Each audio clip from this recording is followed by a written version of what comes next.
This episode brought to you by DoorDash, the app that brings you food you're craving right now, right to your door. Also brought to you by KiwiCo, helping the next generation of innovators become creative problem solvers and critical thinkers.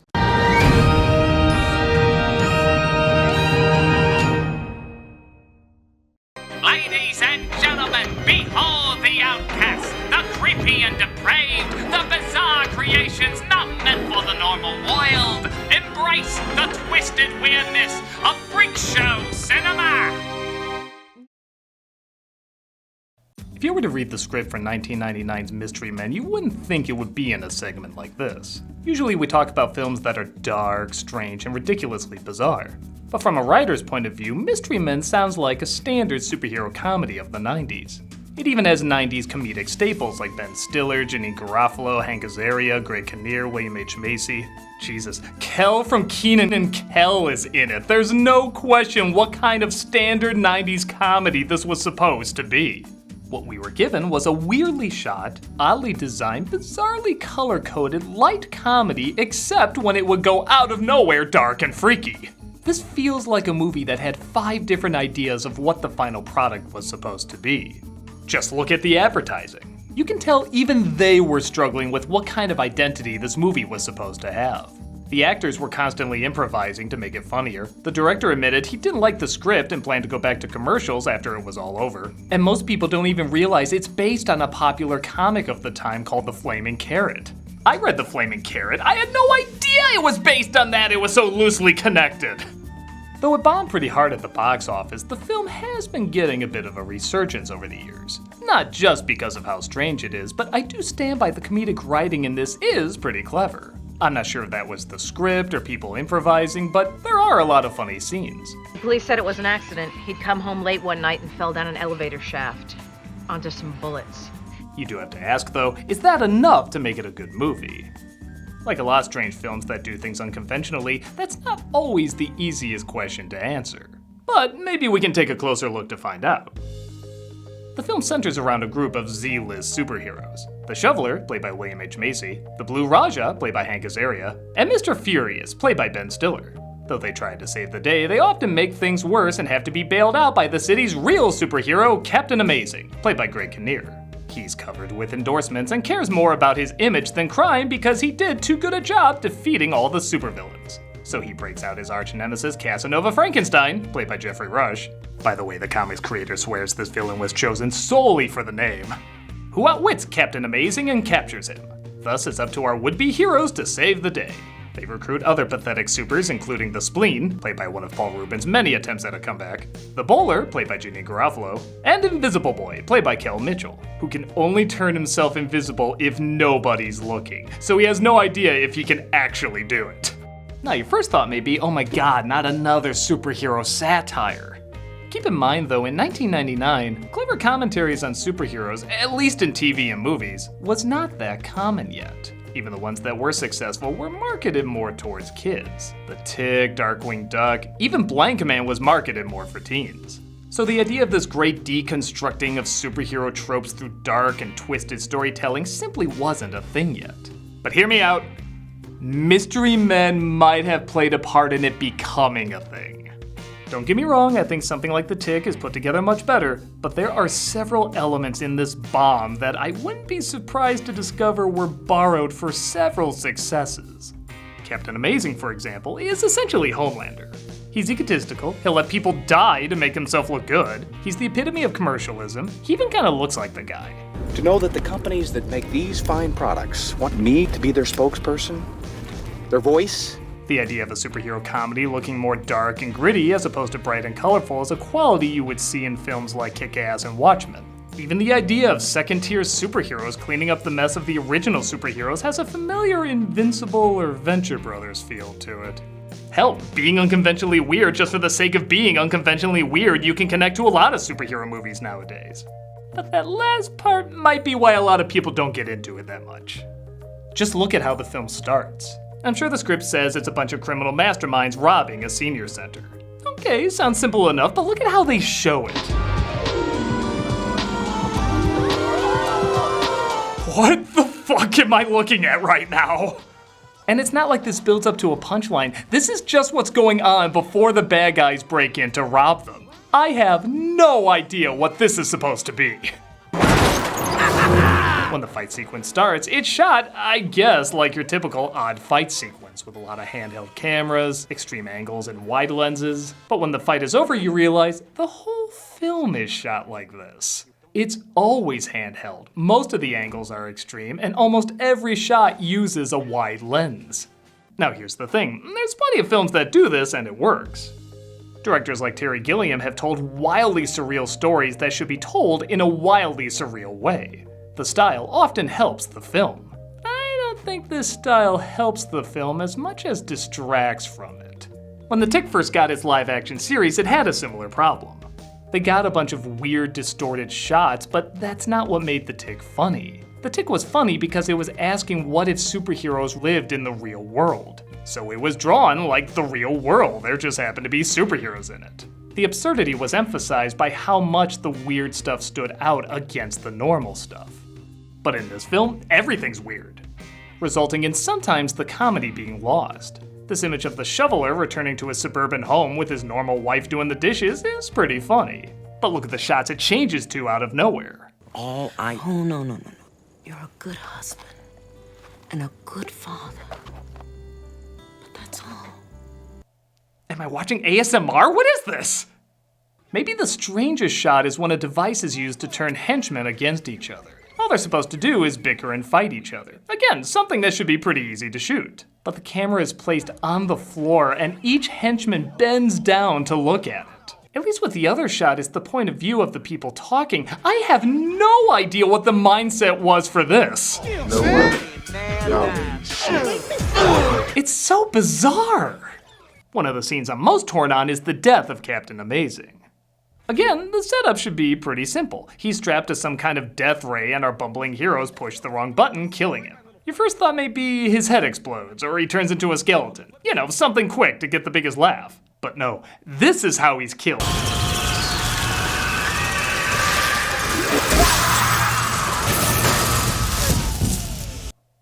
So, nobody laughed when they saw that scene, but I bet you they're gonna remember that death for the rest of their lives. Almost every frame of this death is something wildly imaginative, like something you'd see in an art museum. Had he died the more comedic, traditional way, it would have been funnier, but I'm sure I would have forgotten about it rather quickly. I am never gonna forget this freaky ass death scene.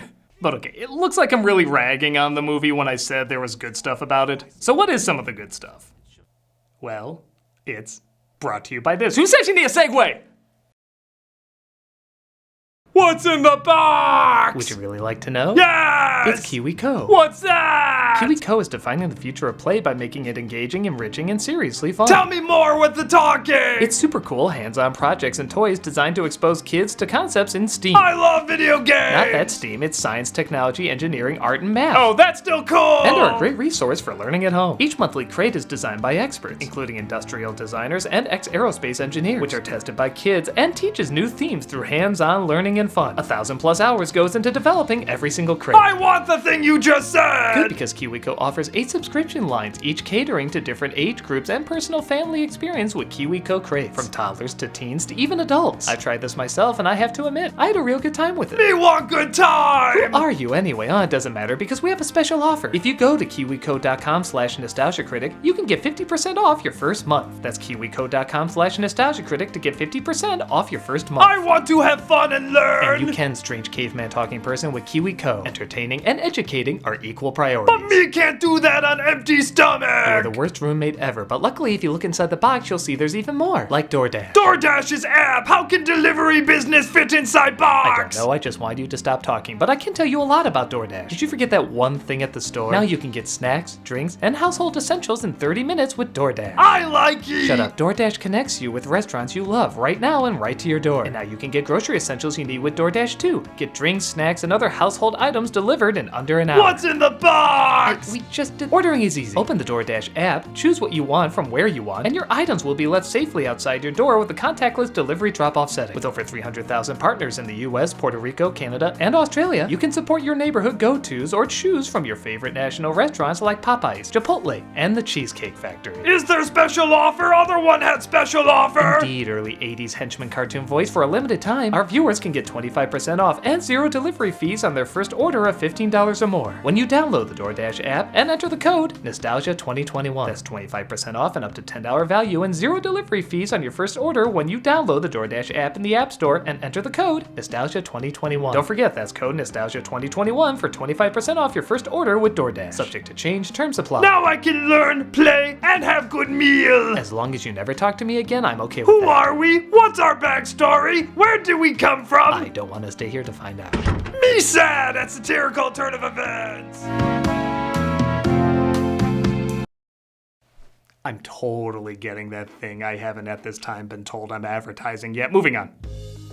While the movie's identity, like I said, is all over the map, sometimes that can lead to unexpected but impressive creativity. The city in this movie is not what you would expect in a late 90s superhero comedy, but it looks fantastic. Champion City is like something out of Blade Runner. It honestly has no reason to be this way. There's no fights on rooftops or blimps or giant signs or anything like that, but for whatever reason they went all out, and it's one of the cooler cities I've seen in anything. I'm still shocked at all the detail in it. While a lot of the actors are divisive for many audiences, I personally found most of them to be really funny. I think at this point it's impossible not to love Geoffrey Rush. Even if what he's doing isn't the most subtle, it's always hugely entertaining. There's never a moment in anything where you say, he's half-assing it. No, it always looks like he's giving 1,000,000%. I'm going to do to Champion City what I have done to its greatest superhero. Und there's still be time to go up, get down, und boogie! I know people either love or hate the Ben Stiller shtick of the pathetic guy who thinks he's cool, and yeah, it's certainly a lot more of that. But it is a routine that makes me laugh. And again, it always looks like he's giving it his all. Testicles rising. The same can be said for Janeane Garofalo, who for a long time did tons of movies and shows with Stiller. So it's kinda nice in this one it isn't just the two of them working off each other. They have a much bigger cast to bounce things off of. There's not enough beer in the world, Spleen. I'm sorry. I'm sorry. And there's of course poor Hank Azaria, who long-term does not have the best luck playing people in turbans and accents. Trifle strident with that bit of crumpet, weren't we, Furious? One of the things that makes him so funny, though, is they establish he's faking it. When his mother comes in, the accent completely drops. Kind of like the original Pepe Le Pew cartoon where we discover he's not even French. Hey, Mom. What are you doing? The Blue Raja is my name, and yes, I know I don't wear much blue and I speak in a British accent, but if you know your history, it really does make perfect sense. As movie comedies go, I think this is honestly one of his funnier roles. Liam H. Macy is the closest thing to the voice of reason, though he gets some really good lines too. Oh my God, we killed him. What do you mean, we? I was right here. And Kel Mitchell admittedly is just there to build up one joke, but he does play the wide-eyed innocent very well, and the payoff for the joke does really work. I will admit I would have liked it more if we didn't see if he turned invisible, like nobody looks yet he accomplishes his goal. There's just something funny not knowing if they really let this super kid in the team or if they're just putting a minor in danger. Still, the payoff's pretty good. The spleen, I think, is an acquired taste. That sounded much worse than I meant. I get the idea he's supposed to be incredibly repulsive, but they may have done that job a little too well with his makeup voice and constant use of fart jokes.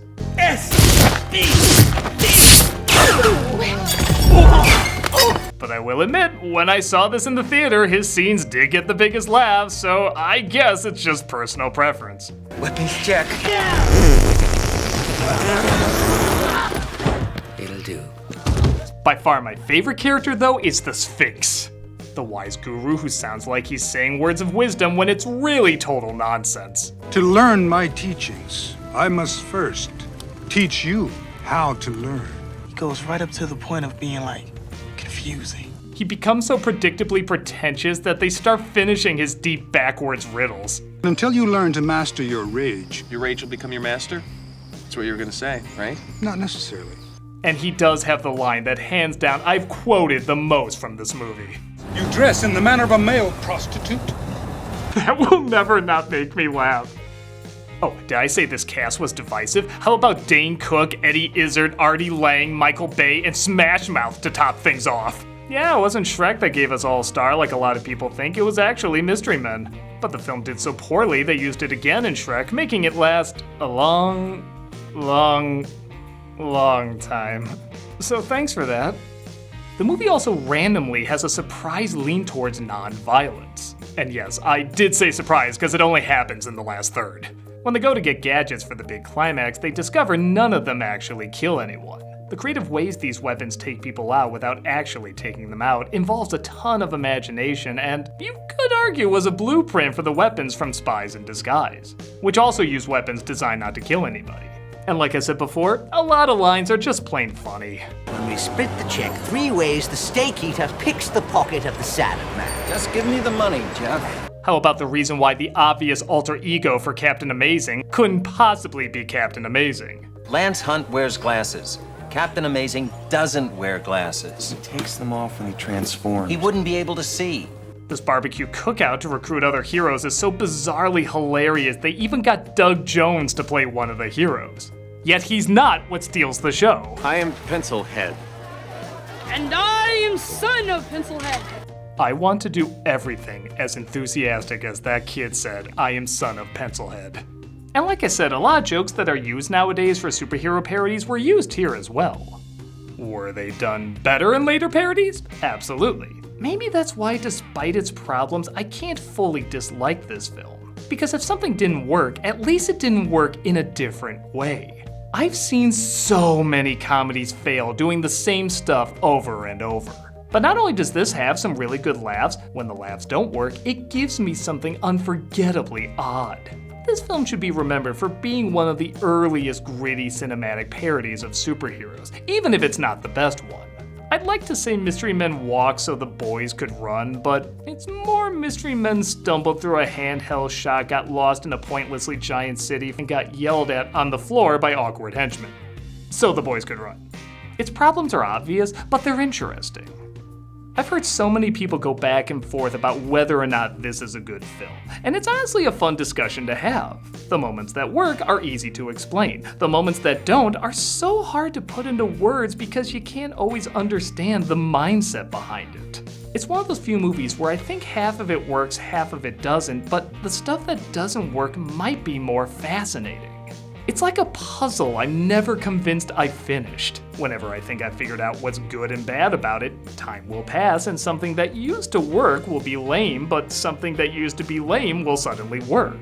I guess it truly is one of those comedies that changes over time, whether it's for better, worse, or both. I can't help but be sucked in by films like that, and yes, maybe have a secret love for it. It's like a scientist looking at a life form he thought he understood, but suddenly discovered new information about it. How can't you be intrigued? With that said, what do you think of Mystery Men? Do you think it's smarter than it looks, as dumb as it looks? Or is there somehow both more and less to it than you originally thought?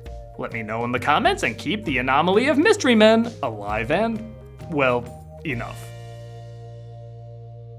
I'm the Nostalgia Critic guy, remember? So you don't have to. You dress in the manner of a male prostitute. Hey, Doug Walker here doing the charity shout out. If you've been watching the news, you know what's going on in Afghanistan right now, and so this week's charity is going to be tied to that. It's one we've done before called rescue.org, and it does pretty much what you think it does. It tries to get people out of really tough environments like Afghanistan that are, trying to get out of there, and does their best to try and, to rescue them and make sure they're supported afterwards as well. So if if you go to their site, you can see specifically what they have in mind, what they're trying to accomplish specifically with Afghanistan. So it's like right on the front page. You can find out more details about it. It goes into great detail. So if you can, please check it out. Donate if you can. If not, definitely spread the word. I'm sure there's a lot of charities going on right now trying to help people over there, and this is a good one. It's definitely a good one to check out. So thank you so much, and take care.